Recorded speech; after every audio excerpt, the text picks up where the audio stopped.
Deus tem coisa mais importante para se preocupar do que com a minha vida sentimental. Será que é isso mesmo?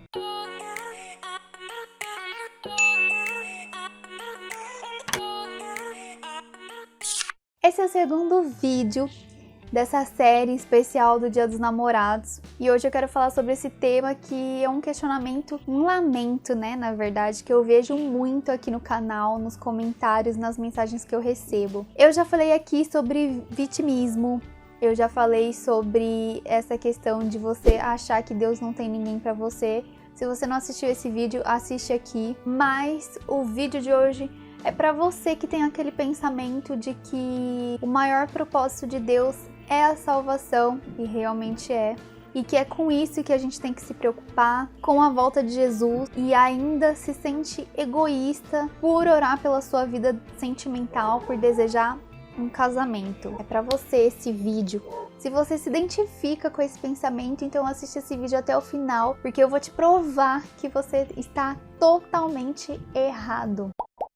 A primeira coisa que eu quero te dizer, para te mostrar que você está errado nesse pensamento, é que Deus não fez o homem para viver só. Deus nos diz que não é bom que o homem viva só. Ele falou que faria para o homem uma auxiliadora, porque quando Adão estava lá no Jardim do Éden, no paraíso, gente, Deus viu que aquilo não era bom, que ele não estava completo, então ele quis dar para Adão, Eva, uma auxiliadora, alguém que fosse completar ele. E a Bíblia sempre fala que não é bom a gente caminhar sozinho, que se um cair, o outro tá lá para nos levantar. Então é muito nítido na Bíblia que Deus não fez o homem para viver só. Ele tem sim propósito de celibato, de algumas pessoas ficarem solteiras e viverem só para a obra dele, mas são exceções, é tipo 1 em 1 milhão. Não quer dizer que seja o seu caso só porque até agora não aconteceu nada. Então, se você tem esse pensamento, a primeira coisa que você tem que colocar na sua cabeça: Deus não fez o homem para viver só. Então, sim, é da vontade dele que você tenha uma família, que você tenha alguém, um companheiro, uma companheira para a vida toda. Segundo ponto, ele nos mandou multiplicar. Claro que lá em Gênesis, quando Deus manda a gente ser fértil e multiplicar, ele tá falando de multiplicação realmente de pessoas, né, para povoar a terra. Hoje isso eu acredito que não seja mais uma obrigação você ter filhos para povoar a terra. Hoje o maior propósito realmente é a salvação. E é justamente nesse sentido que entra essa questão de multiplicação. É a gente gerar vidas espirituais. Cada vida que você salva é uma vida que está sendo gerada para o reino de Deus. Então, quando ele nos manda multiplicar, esse multiplicar nos dias de hoje é a gente ganhar almas para Jesus, a gente levar pessoas para Jesus para que essas pessoas sejam salvas. Como você vai multiplicar sozinho? Você pode multiplicar sozinho, você pode ganhar muitas vidas para Jesus sozinho, mas junto com alguém, aquilo aumenta, realmente multiplica, entendeu? Você caminhando com uma outra pessoa do seu lado, vocês conseguem fazer muito para Deus, alcançar lugares muito altos. Eu não tô falando só de casamento, mas tô falando de ter alguém mesmo, um amigo, uma amiga, pessoas, irmãos na fé, que possam juntos estar em comunhão, ganhando almas, ganhando vidas em todos os sentidos. Mas como a gente tá falando sobre casamento, sobre família, então eu tô falando nesse sentido, sobre um companheiro, uma companheira. E terceiro ponto, família é projeto de Deus. Por isso, construir família é projeto de Deus. Destruir família é projeto de quem? Do infeliz lá de baixo. Impedir que essas famílias sejam criadas também é projeto do infeliz lá de baixo. A geração de hoje, ela tá muito corrompida. Você não vê mais famílias com valores, com princípios. Você vê pai matando filho, filho matando pai e mãe. você vê coisas horríveis, só tragédias, coisas que assim a Bíblia previa que iriam acontecer, que a gente ficaria horrorizado, mas que hoje a gente nem fica mais horrorizado porque são coisas comuns, acontecem todo dia. Quando, gente, um filho matando um pai, uma mãe ou vice-versa, vai ser uma coisa normal, a gente não pode se conformar com isso. Então, a geração de hoje ela tá muito corrompida. E esse é o maior projeto do diabo. Ele tá ganhando. É isso que ele quer, destruir famílias, impedir que essas famílias sejam criadas.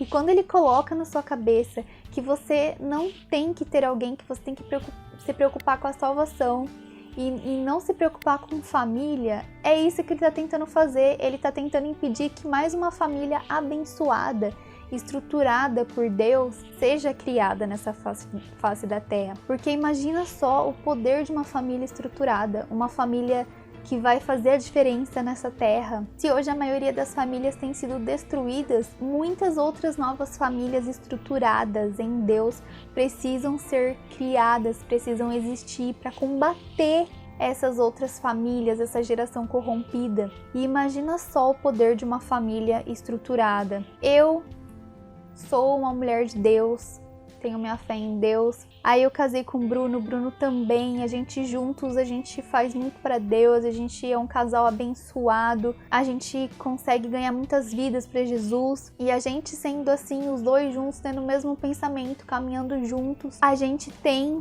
nosso filho, que no caso agora é a Lana, que tá chegando, e a gente vai ensinar as mesmas coisas, a gente vai ensinar ela a crescer com princípios, a nunca se desviar da palavra de Deus, dos caminhos de Deus, a gente vai mostrar tudo que é certo para ela, a gente vai crescer incentivando ela a ser uma grande mulher de Deus, e assim nós seremos, eu creio, em nome of Jesus, eu creio que nós faremos muito para Deus. Seremos um exemplo, uma família que vai servir o reino de Deus e que vai multiplicar, que vai gerar muitas outras vidas. Então, vocês conseguem acompanhar esse raciocínio? Esses 3 pontos. Primeiro, Deus não fez o homem para caminhar sozinho. Eu, caminhando sozinha, eu tinha uma vida. Quando eu encontrei o Bruno, quando a gente se casou, eu passei a gerar muitas outras vidas através do meu testemunho, através do nosso testemunho de vida sentimental, de casamento. E aí já entra também esse ponto da multiplicação, que foi o segundo ponto que eu falei. E terceiro, a família, que é projeto de Deus, uma família estruturada. Agora nós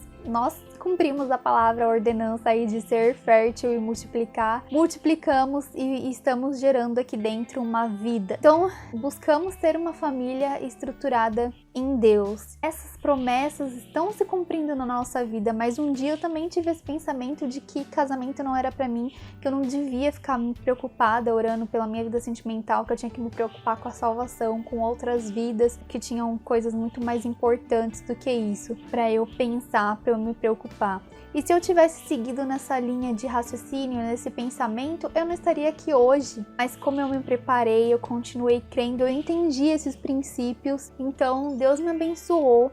E por isso hoje eu estou aqui, cumprindo essa ordenança. E creio que estou devidamente no centro da vontade de Deus. Então, se você tem esse pensamento, mude um pouco o seu ponto de vista. Porém, eu quero deixar claro uma coisa para vocês. Primeira coisa, nós não podemos desejar o casamento só para suprir as nossas carências, nosso desejo carnal, sexo, romance. O propósito maior é e sempre será Deus, e Ele não vai te abençoar com casamento enquanto Ele for para suprir somente as suas vontades carnais. Quando você entender que satisfazer as nossas vontades carnais é apenas uma consequência, mas que não deve ser a nossa motivação, aí sim você estará alinhado com os pensamentos de Deus.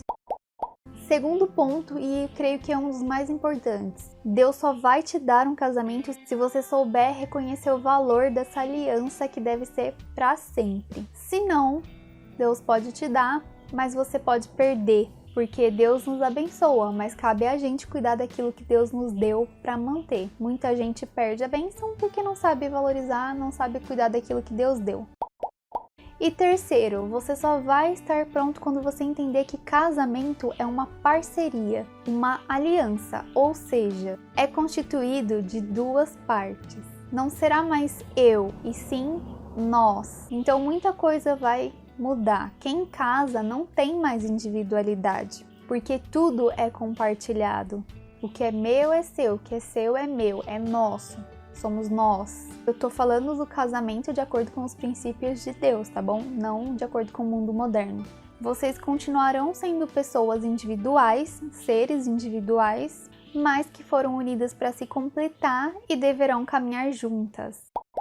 É isso, gente. Eu espero que, se você pensa daquela forma que eu falei no começo, esse vídeo tenha te ajudado a mudar um pouco esse pensamento e entender o quanto Deus se importa, assim, com a sua vida sentimental, com o seu casamento. Então, se você tinha esse pensamento, mude esse pensamento. Coloque tudo diante de Deus e saiba que Ele se preocupa sim com a sua vida sentimental. O maior propósito da nossa vida é a salvação, mas a gente tem um tempo passageiro aqui na Terra e Deus quer que a gente viva sim o melhor dessa Terra enquanto estivermos aqui. E se você tem esse desejo no seu coração de se casar, então com certeza Deus tem também esse desejo de realizar essa vontade na sua vida, mas foque sempre em Deus e não somente nas suas vontades.